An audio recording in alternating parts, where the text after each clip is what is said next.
In 1998, three really cool things happened to me. I got married to my beautiful wife, Martine, and I achieved my career dream of working in sports marketing. You see, I had two brothers that were professional athletes, two older brothers that were professional athletes. That's a lot of pressure for a high school kid.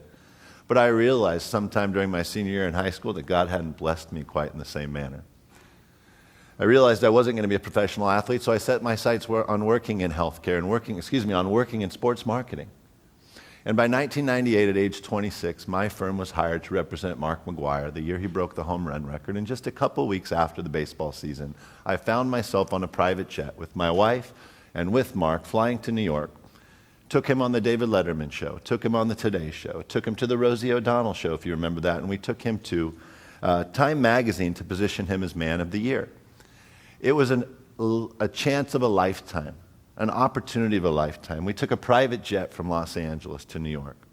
It was actually on that private jet, on the way back to California the next day, with my bride of all of 4 days, and just wrapping up a wedding week, a once-in-a-lifetime business trip on a private jet to New York, to some of the largest media outlets in the world, that I looked across at my wife of 3 or 4 days now and shared with her, "Isn't this amazing?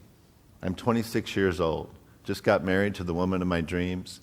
I'm on the trip of a lifetime, but all that has been on my mind in the last 2 weeks, the week I got married, is the fact that my grandmother came into town and couldn't get basic access to the care she needed as she aged and as she became ill.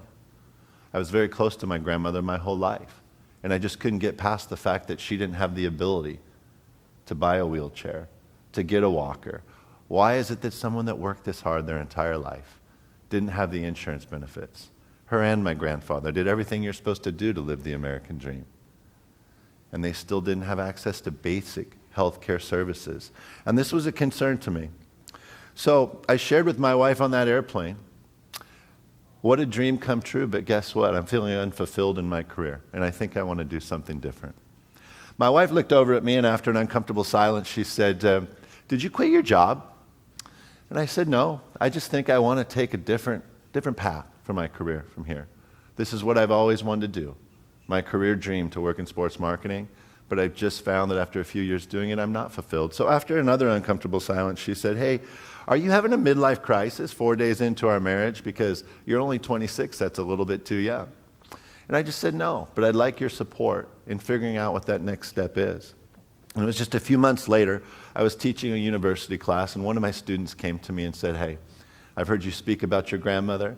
I've heard you speak about wanting a career change, and we have an opportunity, an opening with our healthcare company."